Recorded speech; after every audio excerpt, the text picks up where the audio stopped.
Bueno, primero que todo, agradecerle al comité organizador, al doctor Pacurucu por la invitación. También felicitarlos a todos ustedes por su ciudad. Cuenca es una ciudad extraordinaria. Estoy muy asombrado y espero volver, como decía el doctor Pedro Ruiz. Espero no sea la última vez que nos veamos. Pero también les quiero presentar mi ciudad Bucaramanga, en Santander, Colombia. En Colombia es denominada la ciudad de los parques, la ciudad bonita. Ojalá tengan la oportunidad de visitarnos algún día. Bueno, hoy vamos a hablar del tratamiento de la depresión dual, pero uno no puede hablar de tratamiento sin contestar una pregunta. ¿Estamos frente a un trastorno depresivo? Mis compañeros ya lo han mencionado, pero es importante definir y detectar si estamos frente a unos efectos esperables de la sustancia, es decir, los síntomas son debidos a una intoxicación o a una abstinencia. También es importante definir si estamos ante un trastorno inducido, que no es lo mismo que un efecto esperable. El DSM-4 y el DSM-5 denominan un trastorno inducido por sustancias cuando son efectos excesivos para lo esperado, para la sustancia, es decir, que duran más de lo esperado. En la definición o los criterios diagnósticos lo denominan como que los síntomas pueden durar hasta un mes. Ya varios expositores lo han dicho. Generalmente pueden durar hasta entre 4 y 6 semanas. Y la otra posibilidad es que efectivamente estemos ante un trastorno depresivo primario, ante un trastorno independiente del consumo de sustancias. Tal vez lo primero que toca definir antes de arrancar a darle tratamiento a los pacientes. Como les dije, hay un trastorno depresivo primario y un trastorno inducido. Lo que les voy a decir no es una camisa de fuerza, no es algo que tengan que tener que es 100%. Sin embargo, cuando estamos frente a un consumo de cocaína, opiáceos o un policonsumo, generalmente se encuentra un trastorno depresivo primario.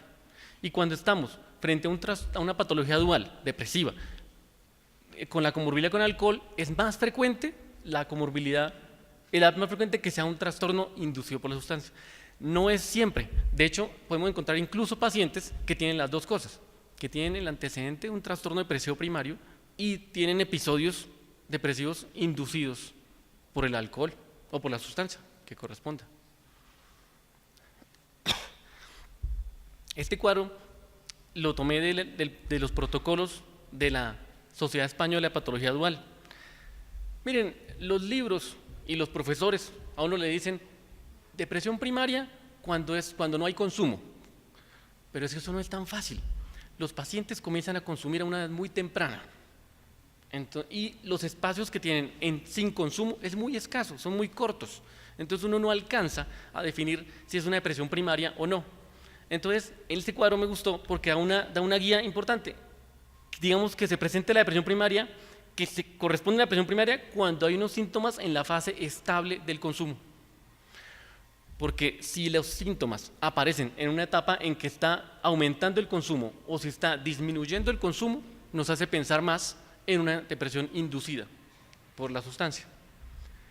Depresión primaria también, por supuesto, cuando se presenta cuando estamos en un estado de abstinencia, cuando hay ausencia del consumo, cuando hay buena respuesta a los tratamientos antidepresivos. Eso nos lleva a pensar posiblemente una depresión primaria. Y los antecedentes familiares de depresión también son como parámetros que nos pueden guiar. No son 100%, pero son cosas que nos pueden llevar a hacer un mejor diagnóstico. Pero bueno, esto no es solamente intuir, también tiene que haber instrumentos que nos guíen más. El instrumento PRISM lo mencionó la doctora Luz Ángela, pero yo lo voy a mencionar un poco más. Fue elaborado en la Universidad de Columbia por la doctora Deborah Hassin en el 90, pero fue validado al castellano por la doctora Marta Torrens en el Hospital del Mar en Barcelona en el 2003. Es una entrevista semiestructurada. Tiene muchas ventajas. Primero, pues evalúa hasta 30 diagnósticos clínicos del eje 1 y evalúa 2 diagnósticos del eje 2, la zona personal límite y el antisocial. Tiene 2 etapas, La primera etapa son los datos sociodemográficos, y la segunda, que es la más importante, es cuando empieza a haber diferencia abuso y dependencia del consumo, y diferencia si es un trastorno mental primario o es inducido. Y ahí, bueno, por supuesto, el eje 2. ¿Cuál es el problema con este instrumento? La duración. Para evaluar, para realizarlo completamente, puede durar 2 horas, 2 horas y media en aplicar completamente este instrumento. Tiene preguntas cerradas, tiene preguntas abiertas, además de semiestructuradas. Entonces, bueno, pero esto lo solucionaron los mismos del grupo de psiquiatría de Barcelona. La doctora Torrens y sus colaboradores elaboraron el DDSI. El DDSI es en realidad es un resumen, es coger, digamos, de una manera más sintética el PRISM, que es tal vez el mejor instrumento para detectar cuando es una patología primaria de inducida, pero en este caso dura aproximadamente 20 minutos en aplicarlo. Aunque tiene 65 preguntas, se puede acortar, porque bueno, si no tiene tristeza ni anedonia, pase a la pregunta 7. Entonces, en esos saltos pueden llegar hasta solo 28 preguntas. Tiene una sensibilidad y una especificidad mayor al 80% y un índice de capa interobservador entre 81 y 95%. Esta es una lástima que no se ve bien, pero lo importante es que mientras el PRISM evalúa los 30 diagnósticos posibles del eje 1, el DDSI evalúa una menor cantidad, pero digamos que es más concreto. Además tiene otra ventaja muy grande, y es que este instrumento está en digital. Ustedes pueden conseguir digital y pueden aplicarlo desde su tablet o desde su teléfono celular. Es algo muy útil y que se está usando para investigación en este momento. Bueno, hablando ya más bien de tratamiento. El problema, como lo han dicho muchos de mis compañeros, es que los psiquiatras muchas veces nos centramos en el tratamiento del trastorno depresivo y no del consumo de sustancias. Tanto es así que primero muchos centros le dan tratamiento a la depresión y luego lo remiten a que haga el tratamiento para el consumo de sustancias, lo cual en realidad no está bien. Eso lo llaman un tratamiento lineal. Primero la depresión, luego el consumo, o al contrario. Lo que en realidad se tiene que hacer, lo que recomiendan los protocolos, es que sin importar que predomine el trastorno por consumo o sin importar que predomine el trastorno depresivo, el tratamiento tiene que ser en paralelo. Es decir, no importa cuál, a los dos tienen que darle el tratamiento. Los dos son igual de importantes y uno perjudica al otro. Lo ideal es que se realice en el mismo centro, en el mismo sitio. Un déficit que tenemos, yo creo que en Latinoamérica, puedo hablar por Colombia, yo sé que no hay una unidad específica de patología dual, no la hay. Es muy escaso. Significa que los pacientes que tienen un consumo de sustancias están en el mismo sitio con los pacientes que tienen un trastorno dual. Y resulta que no es lo mismo. No es lo mismo tratar a un paciente con depresión dual que un paciente que consuma sustancias sin depresión. Pero desafortunadamente por cuestiones de infraestructura y de dinero están en el mismo sitio. Europa sí nos lleva mucho más adelante en eso y tiene otros sitios más específicos. Bueno, antes me vuelvo un triste para que le más atención a y tengan en cuenta que el mismo sitio significa el personal capacitado. El equipo terapéutico debe ser capaz de atender tanto el consumo como la depresión. Eso es algo importante. Lo que las guías protocolos recomiendan, que sea el tratamiento conjunto farmacológico como psicoterapéutico. Y algo que también hemos mencionado ya bastante, la comorbilidad tiene un peor pronóstico. Tanto el trastorno depresivo con sustancias tiene un peor pronóstico que una depresión común y corriente. Bueno, hablando de los antidepresivos. Los antidepresivos han sido como el as bajo la manga de los psiquiatras durante mucho tiempo. El paciente tiene una dependencia al alcohol, démosle antidepresivos para el manejo de la ansiedad, para la depresión. Tiene dependencia a cocaína, démosle antidepresivos. Se usan los antidepresivos para el tratamiento a veces de la dependencia a las sustancias. Además de, pues, por supuesto, de los síntomas depresivos, sino también para disminuir el consumo, dicen los psiquiatras. Bueno, en el caso de la nicotina, bueno, por supuesto no hay duda que el bupropión tiene su evidencia. Pero bueno, para ver qué tan efectivos son los antidepresivos en realidad para ante las dependencias, ante la patología dual, pues la solución es hacer metaanálisis. Y se han hecho dos metaanálisis grandes, el de Núñez Levin en el 2004 y el de la doctora Marta Torrens y colaboradores en el 2005. Estos dos metaanálisis evaluaron la efectividad, si de verdad es útil dar antidepresivos en la depresión dual. ¿Qué encontraron? Las conclusiones que dan son estas dos. Uno, que los antidepresivos no disminuyen el consumo de la sustancia. Evidentemente eso no sirve para disminuir el consumo. Y lo otro, que los inhibidores selectivos de la recaptación de serotonina tuvieron una menor efectividad que los que no eran selectivos de la recaptación.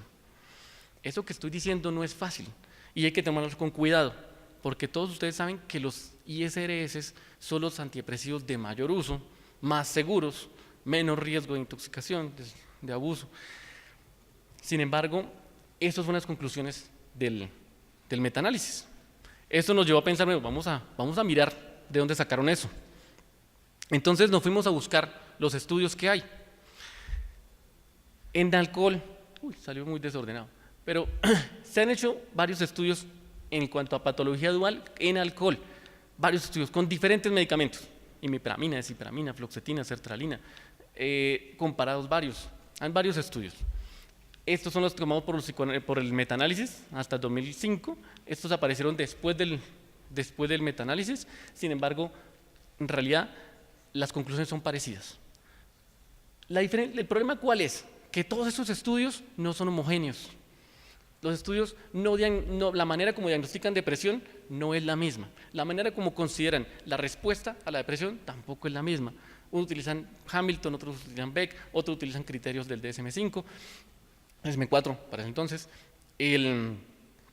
la población que usan a veces no es suficiente, el tiempo de seguimiento también varía. Entonces, como son en realidad tan diferentes, no es fácil compararlos.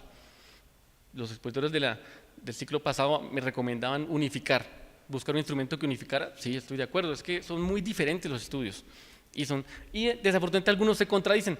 En sertralina sobre todo había uno, creo, que decía que la sertralina fue efectivo y después otro que la sertralina no fue efectivo.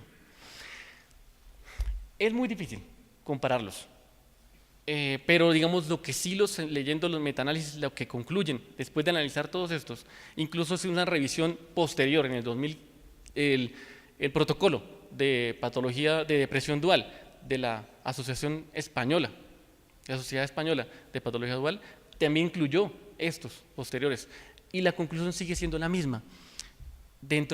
Para el manejo de la depresión dual en el alcohol, los que tienen más evidencia parece que se viene siendo la imipramina y la desipramina, antidepresivos tricíclicos, más que los ISRS en el caso del alcohol. En cocaína fue algo parecido. Hay algunos estudios, menos que con alcohol, pero lo mismo, diferentes. Tiempo de duración, método de diagnóstico, método de respuesta, no son tan equiparables. Sin embargo, por los métodos estadísticos del metaanálisis, también pudieron concluir que un estudio que dio más evidencia en cuanto al tratamiento fue la desipramina. Otra vez un antidepresivo tricíclico, una familia de antidepresivos que hemos relegado. Nosotros hemos en realidad la psiquiatría, debido a los efectos adversos, por supuesto que los tiene, los hemos dejado a un lado. Pero pues por ahora la evidencia que aparece, que tenemos, indica la efectividad de esa familia de los tricíclicos, por encima de los ISRS. No me malinterpreten creyendo que a todo el mundo tocarle tricíclicos. Sabemos que tienen efectos adversos, hay que saber a quién se los damos. No le vamos a dar esto a un adulto mayor, pues, digamos, en realidad, los síntomas anticolinérgicos, el riesgo de caída, muchos efectos adversos que tienen los tricíclicos. Pero en cuanto a efectividad para el manejo de la depresión dual, por lo menos con alcohol y con cocaína, tienen más evidencia los tricíclicos. Bueno, buscamos más artículos. En cuanto a los opioides, ustedes saben que el mejor tratamiento actualmente para la dependencia a opioides, a heroína, a morfina, son los programas de mantenimiento con agonistas opioides, con metadona o buprenorfina. Pero ¿cuál es el problema? Este hizo un metaanálisis porque a estos autores, les preocupaba que la presencia de depresión afectara esa efectividad. Claro, si yo tengo depresión, tengo una menor adherencia, de pronto ya no sigo el tratamiento igual, me desintereso y dejo de asistir. Entonces hicieron un metaanálisis, buscaron los estudios y encontraron 7 estudios controlados, aleatorizados, con 432 pacientes, y compararon el uso de antidepresivos con placebo en los pacientes que estaban dentro de un tratamiento de mantenimiento con agonistas, con opioides. Lo que encontraron, las conclusiones, es que no hubo una clara diferencia en el abandono del tratamiento. Para ellos, el usar antidepresivo o no disminuía el número de pacientes que egresaban del tratamiento. La severidad de la depresión disminuyó en 2 estudios principalmente, y vaya coincidencia, usando antidepresivos, los que usaron antidepresivos tricíclicos.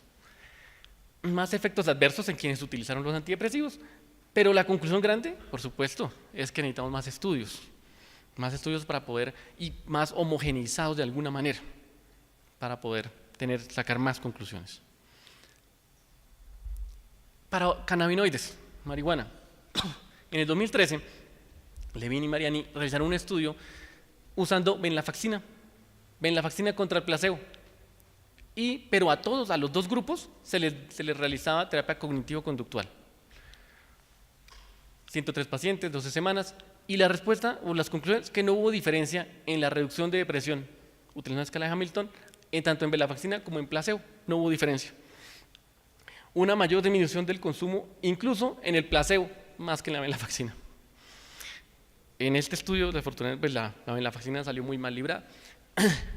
No hubo efectividad, pues por lo menos en este estudio. También en cuanto a cannabinoides, Cornelius, en el 2010, realizó un estudio entre fluoxetina contra placebo en ambos grupos usando terapia cognitivo-conductual y terapia motivacional. La base, ambos tenían psicoterapia, pero era placebo contra fluoxetina. 70 pacientes, 12 semanas de seguimiento. ¿Qué se encontró? Que no hubo diferencia tampoco entre la reducción de depresión ni tampoco en el consumo de marihuana, usando la fluoxetina contra el placebo. Entonces, también la fluoxetina salió mal librada.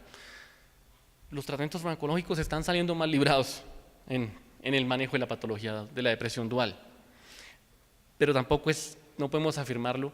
Podemos decir que faltan más estudios homogeneizados y que nos pueden ayudar a resolver estas dudas. Bueno, entonces vamos a lo psicoterapéutico. ¿La psicoterapia funciona?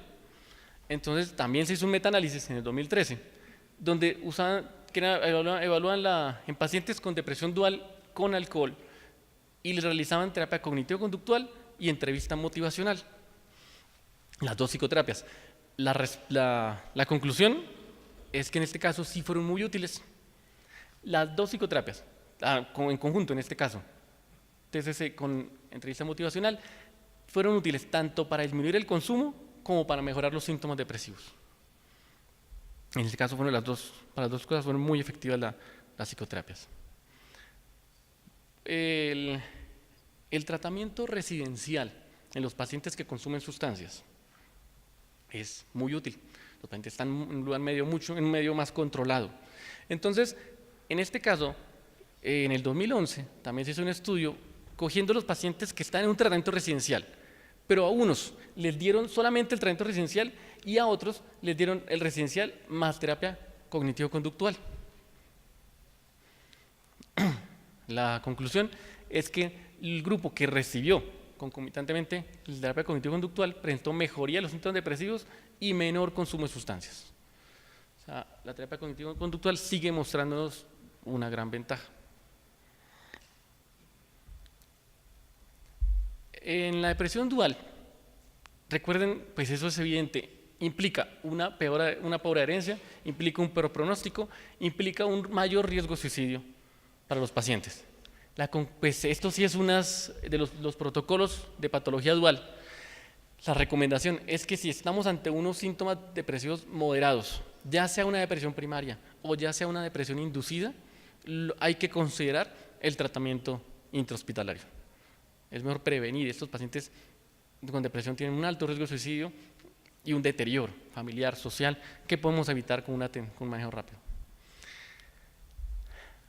Bueno, también como lo han mencionado, hay un protocolo del año 2016, en realidad muy reciente, para el manejo de la depresión dual. Y les traigo aquí como el resumen de ese protocolo. Cuando tengo una depresión dual, hay que hacer los dos tratamientos, tanto tratamiento para el consumo de sustancias como para la depresión, los dos lados. En el caso del consumo de sustancias, hay sustancias que tienen un tratamiento específico. En el caso del alcohol, que está la naltrexona, la camprosato. En el caso de los opiáceos, de la nicotina, hay unos medicamentos específicos claros que son útiles. En los otros consumos es un tratamiento sintomático. Pero al tiempo hay que darle un tratamiento a la depresión. Y es lo que la sociedad encontró en los metaanálisis, que no eran útiles o por lo menos no menos útiles, los inhibidores selectivos de recaptación de serotonina. Entonces recomiendan más antidepresivos duales, duloxetina, bupropiona, gomelatina, mirtazapina, y los tricíclicos, que también hemos visto, más que usar selectivos de serotonina. Bueno, ya para terminar, quiero comentarles la parte digital. Yo sé que hay una charla en este mismo congreso sobre el abordaje y el utilizar medios digitales para el manejo de la depresión y de la patología dual. Este estudio me gustó porque es un estudio muy sencillo de hacer que podemos replicar en muchas partes. Encontraban a los pacientes con patología dual y les enviaban mensajes de texto diariamente, 3 veces al día, mensajes cortos, específicamente para depresión con alcohol. Lo que encontraron fue que el 75% de los que recibieron los mensajes refirieron que siempre les recordaba no tomar alcohol. Y el 83% consideraba la intervención de los mensajes como algo útil para el manejo de sus síntomas emocionales. Esto nos abre una puerta muy grande a la parte digital. No hay que menospreciarla y tenemos que abordarla. Es tal vez un mensaje para todos ustedes. Utilicen medios digitales. Como les dije, el DDSI está para aplicar por el celular. Se pueden hacer intervenciones como los mensajes de texto, como diferentes medios que no tienen que ser presenciales, que son más costosos y ocupan mucho más tiempo. Bueno, muchas gracias por su atención.